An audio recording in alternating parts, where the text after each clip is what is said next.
Welcome to Dance to Heal. I'm your host, Jenny C. Cohen. Join me as I share stories of how dance and movement can bring healing in a way that is safe and tailored to your life. I'm a cancer survivor, mother of two, and an award-winning performer who found that movement was vital to my recovery. I created Dance to Heal Wellness and also authored the best-selling book, Outside in Recovery, Dancing My Way Back to Myself After Breast Cancer. I will bring new techniques to help you on your dance journey and healing path. Are you ready to move? Dance to Heal starts now. Welcome to week 3 of October Breast Cancer Awareness Month. I'm going to be really honest with you. This particular episode this month was super hard to even get started. I'm already late sending this episode.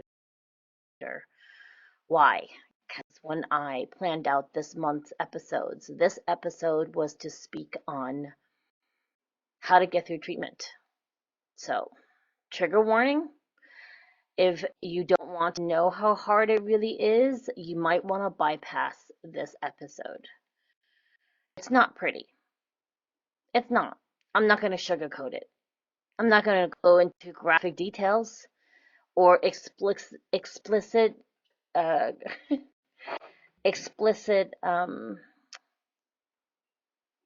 well, I'm really upset about this, folks.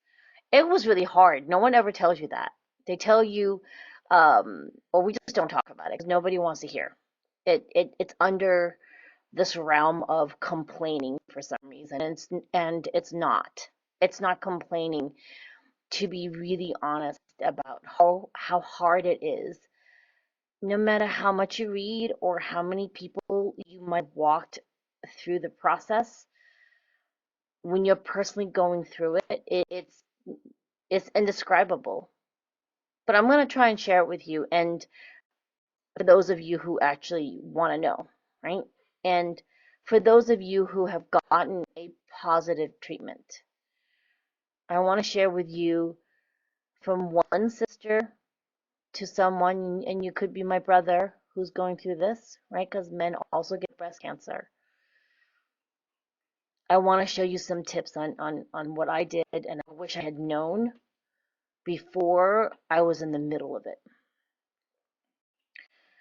First and foremost, especially if you have no support. I just had a conversation with a new friend last week, and she went through it alone during the pandemic.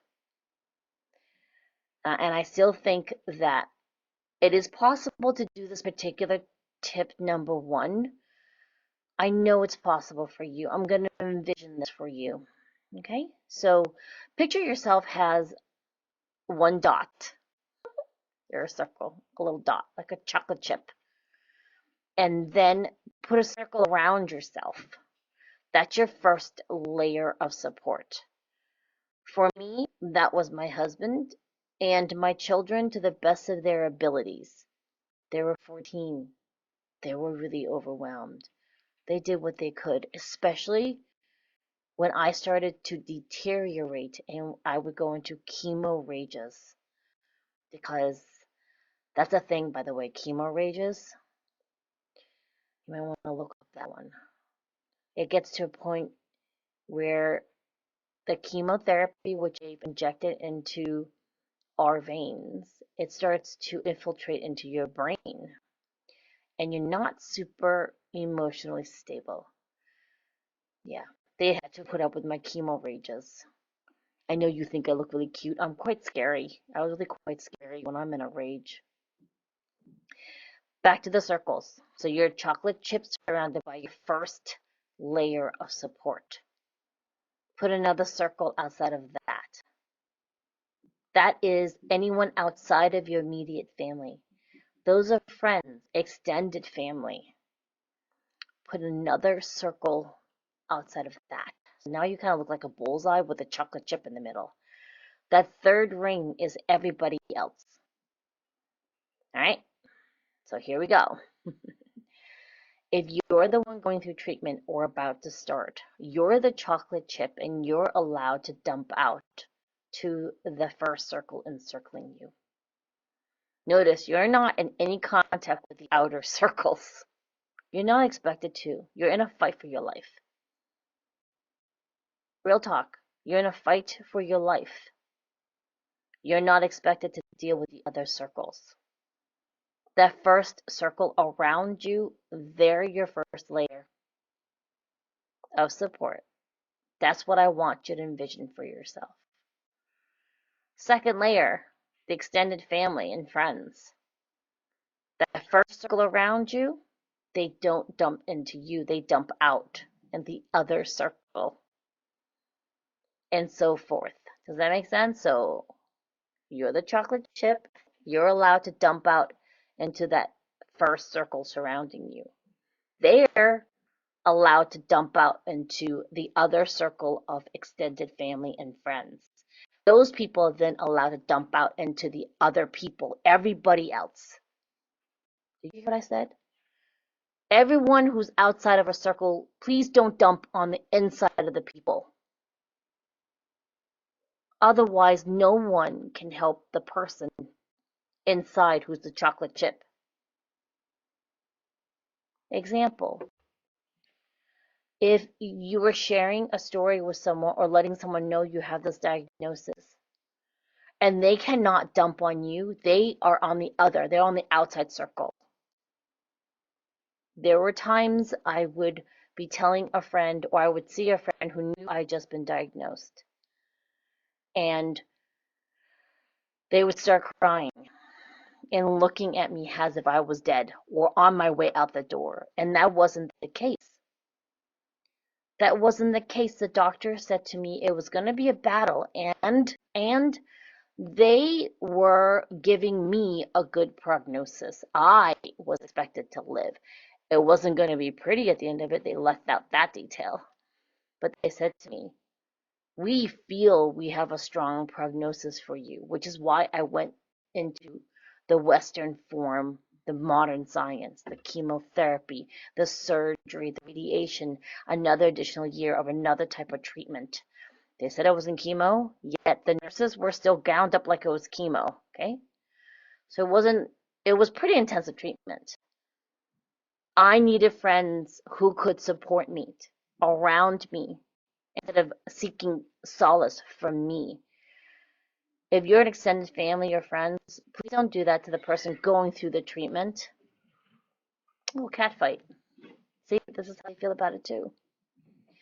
It is imperative, if you are the one in the middle of it, or you know a person and you're on the outer layers of the circle, you dump out. You don't come in and dump into the family members that is supporting the person going through it. I will stand and die on this platform about this particular thing. Why? Because, again, the person going through the treatment is in a fit for their life. When my husband was going through cancer, was it 19 years before I was going through cancer? I remember he was 26 years old at the height of his health, diagnosed with testicular cancer, a fast-growing, horrible form. And the doctor said to him, you're really lucky because about maybe 40 years.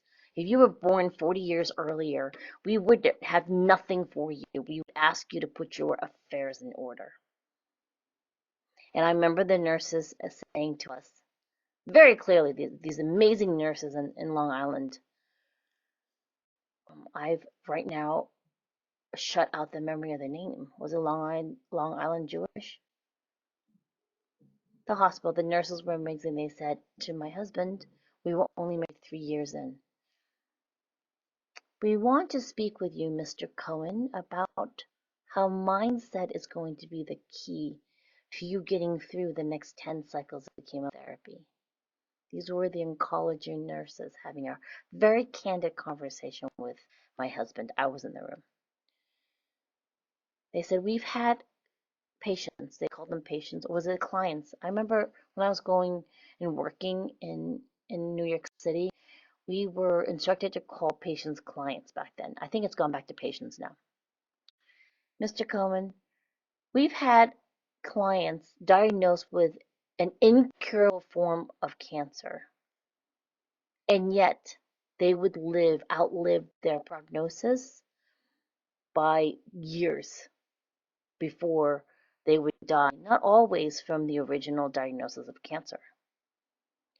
And conversely, we have had clients with completely curable forms of cancer decide that they were not going to make it and literally die from their own decision, in spite of the fact that we were telling them that we could completely cure their cancer. These are from nurses that were on the front line of cancer treatment. So for you, you little chocolate chip, if you're the chocolate chip inside your circle upon circle upon circle, your mindset needs to be that you are going to be centered on your own health, your own recovery process, your own focus during that time. Yes, there are people listening to this, or you know people who are single parents, or sandwiched between two generations, or going through some other horrible concurrent events. If that's the case, and you're the person you're the chocolate chip, set up your systems now. Set up your systems now. Nothing else is acceptable. Nothing else, because you would do it for someone else. So I'm sure there are other people that could do it for you. And if you're resisting this, I really want you to stop for a second. Take a breath. And envision your mind of being encircled by loving people. It's imperative you do this right now. And if you're a loved one supporter, like if your loved one's going through this, I need you to immediately flip the switch. If you're thinking that the person going through the cancer is going to be the same person has the treatment wears on. We're not. We're really not. We might pretend to be. We're not. Most of us, and I can speak this for myself, everyone's individual, and there are certain things we never talk about. There's the rage about getting it. Whether or not you have a genetic predisposition, a lot of the doctors are now seeing a deeper correlation with environment, lifestyle. Mine wasn't lifestyle per se. I had been working out completely vegan at my best strength and weight since before my pregnancy, at the time of diagnosis, when I found that lump. The only thing that really I feel completely correlated with me finding that lump was the month before I found the lump, my husband had emergency bowel obstruction surgery where he was hospitalized out of the blue. And we thought they were going to find cancer in his abdomen when they opened him up. He went in because of gas pains and then ended up being hospitalized. During that time, I was really lucky no one took my children away, because during that time, we were having a disagreement with his parents, my husband. It was really bad, really bad. Fights on phones, no one respecting his wishes except me, his wife, who had to uphold his wishes, not knowing if he was going to be alive the next day. At the same time, still parenting my one child with diabetes, both of them underage, both of them sleeping in the car. This is 5 nights of my husband in the hospital, my 2 children sleeping in the car with the 2 dogs with the doors locked, engine running all night long because my child had type 1. And I still needed to check on his blood sugars every night while I was lying on 3 chairs next to my husband's bed. Trace it back. It was also because my son had been diagnosed with type 1 diabetes 4 years before. Out of the blue, he almost died. I didn't catch any of the signs, and I'm an occupational therapist. Didn't know he was going into ketone acidosis, about to stroke out or have a heart attack as a little 10-year-old. Didn't know. Do I need to go further? Just more a lifetime a lifetime of unresolved traumatic things. I just hadn't processed it. It was all trapped in my body, and it manifested in breast cancer. When I say manifested, it meant, for me, you don't have to agree. This is the way I have found it's manifested, because I was stress eating, not sleeping, not dealing with the accumulation of trauma in my body. I didn't know anything about myofascial release stretching. I didn't know anything about NLP to rework my trauma pathways. None of that. I didn't know any of that. Okay? Now is the time for you to say to your brain and get your body and mind connected that you're going to focus on yourself, because I bet you, truth talk, I bet you ignored yourself up until now. And this was a screaming halt. Okay? 3 circles. Only dumping out. Think of yourself as the highest, kind of like the highest layer of wedding cake, and you're allowed to dump out to that first tier. In this circle of the wedding cake, or the circle, it's allowed to dump out to the lower levels and then outward. No one's allowed to ever, like the outside people cannot mess with friends and family, extended family, and those people, none of you on the outside are allowed to mess with the center layer, immediate family that's in support. Okay? All right? Or, I give the roles, I don't mean specific people. I just want you to have those 3 circles around you. Okay? And it's very specific. You don't get to have 4 circles. That's too much. Trust me. And those of you who are already in the middle of chemo, you understand what I'm saying. And those of you at the end of it, you really understand what I'm saying. And those of you about to begin, please trust us.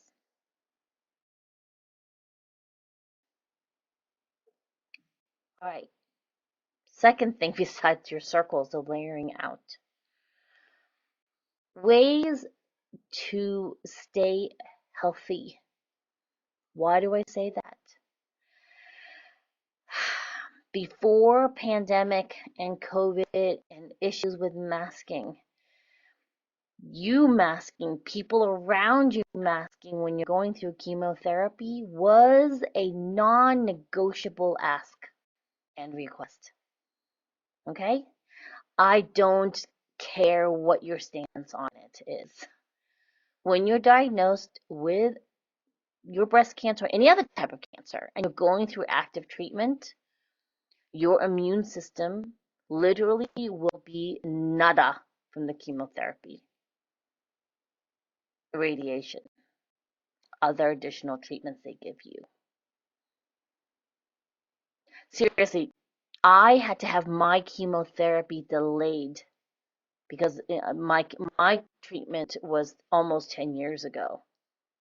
This is 2024, and 2014, 2014, it's 10 years ago this year that I was going through chemo around this time. Okay? And I got sick one time. Sick enough, I had a tendency to get bronchitis.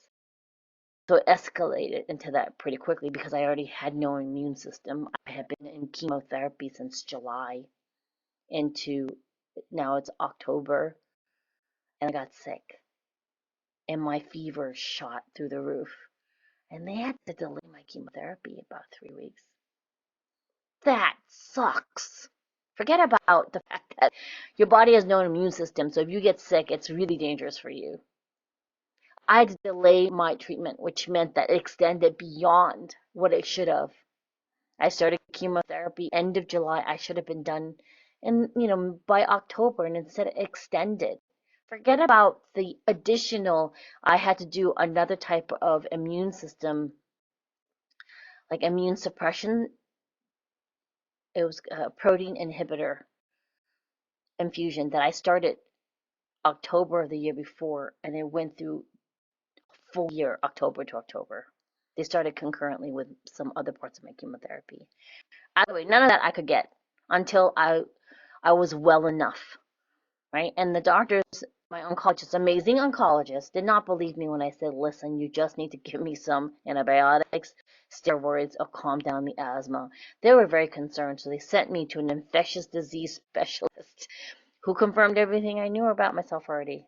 They said, listen, you have asthma, it's so bad because you only have normally 75% lung power to begin with. And you have a tendency, if you catch even a small cold, it can flip into bronchitis within 24 hours. It's imperative when you get a cold, especially on the chemotherapy, it's imperative that you get antibiotics and start your steroids immediately, which is basically, what I had asked the doctors for. When I say these things to you, I am not kidding, okay? And this fits neatly into the circle. You're the chocolate chip. You're the sweet thing with your with your cutie pie face mask. I used to draw lips on mine when I would go out to events because I really couldn't ask people to mask, but I would mask, bald head and everything. I would go to dance events, and honestly, I went more for the energy exchange of being in the same space as people than actually being able to dance half the time. Okay, and I would go alone, I would go with friends. Part of the other idea of staying healthy isn't to be in complete isolation, though, okay?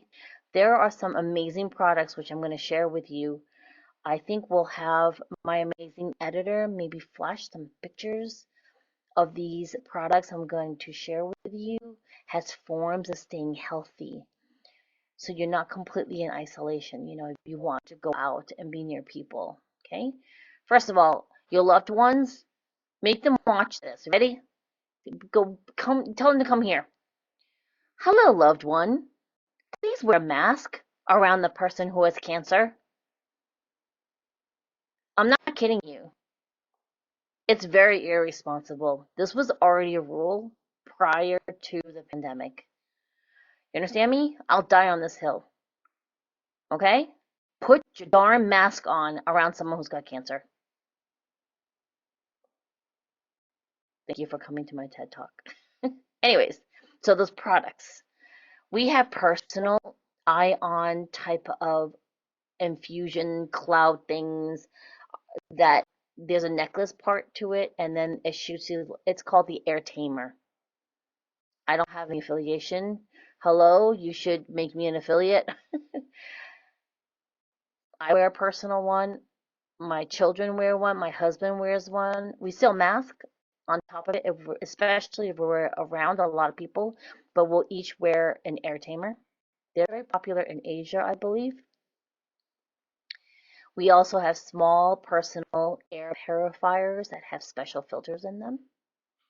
And then we even have a portable for larger room size air filters that have little baby HEPA filters in them. Do all those with a mask. If you can tolerate Manuka honey, there is this amazing company called ManukaGuard, M-A-N-U-K, Manuka, K-A, guard.com. ManukaGuard nasal spray, the immune system one, the one that helps you be immune to more bugs being around, directly up your nose. It really clogged up my nose, and I have a CPAP machine, and that kind of was like painful because then I had to do the full mask one. Right now, I just have a little nozzle one that fits over my nose for my CPAP. Okay, I digress. So the Manuka Guard nasal spray, we in our family, we figured out that first you clean out your nostrils, like really pick all the boogies out, right? And then not with your fingers, with a tissue. Get your finger out of your nose. Did you wash your hand? Okay. And then what we do is we take a Q-tip and we spray the ManukaGuard nasal spray on the Q-tip and then put it up in your nostrils to put a barrier. It sounds excessive. Listen, other than me getting COVID one time at a dance event where people who were sick didn't tell us, I would have asked if I had known and pulled up my filters. I didn't know they were sick, and they had come from overseas to Canada. other than that, I've not gotten sick. And lately, I've been unmasking around people. And I was wearing my filter with my nasal spray and my AirTamer. And knock on wood, I was just at an event, a speaking event. Everyone's talking to each other's faces. A lot of people got COVID. I did not. Okay? And I haven't had a vaccination since January. And this event was back in August. So I say this not to say that you can't get sick. I'm just saying take extra precautions for yourself. All right? Third thing, besides circles, ways to stay healthy. The fourth thing that I want you to be aware of is nature. Nature. I remember reading a lot about how healing is increased when you are near nature or in nature. I wouldn't advocate hugging a tree per se, because when you start to really start with chemo, you may end up with neuropathies, which is kind of like nerve damage in your hands and feet. So it might be dangerous for you to be walking. Just be aware of that, right? Some people never had any difficulties, and that's amazing. Woo! Some of us do, depending on the type of chemotherapy. However, most of the time, for me to suggest for you to be outside, weather permitting, outside, breathing fresh air, feeling the sunlight on your face. Essential. Essential. Okay? I remember when they gave me the final official diagnosis that I had breast cancer and I needed to start chemo. They wanted to start me immediately. This was mid-July 2014. And at the time, we had already had an RV trip planned for the family. At the time, I was on the East Coast, and this was through the Memorial Sloan Kettering Cancer Institute. And they were wonderful, wonderful people. However, I put my foot down and I said, can this wait a week? And they kind of looked at me like, what do you mean wait a week? And I said to them, we have a family RV trip planned to go to the Outer Banks in North Carolina. And this meant we could take our RV right up to the beach and we could hear the sound of the waves. And they said, okay, you really can't delay longer than that. We have to start as soon as possible. And I remember saying, okay, great. And I still remember that trip where, it was really one of the few times I felt myself. And even afterwards, when we would still travel in the RV during my chemo, I was still reading up on a lot of articles talking about in the interim between chemotherapy treatments, how healing it was for people to be in nature, grounding, seeing, smelling nature, that it is absolutely an essential part, not just after, but during treatment to the best of your abilities, okay? And let's say you're in a situation where you can't. You can buy lights that simulate sunlight. You can look at pictures of nature. You can not fool yourself, you can substitute in your mind's eye if you can tolerate flowers. Be careful because sometimes we can't really clean those, right? But you can think about the thought of flowers. You can play running music. You can play the sound of birdsong, which constitutes safety for a lot of societies. It's kind of understood innately that the sound of birds means you're safe. Make sure you take those breaks for yourself. Okay? All right. This wasn't as bad as I thought, but it wasn't great, honestly. It's not a great time. It really wasn't. And I'm so glad that I survived it so I could share it. Those of you who are in the midst of it, I can't wait to welcome you on the other side. You can do this. Okay? All right. Until next week. Thanks for listening to Dance to Heal with Jenny C. Cohen. Come back next time to hear stories of recovery through movement and learn more ways that you can move your body.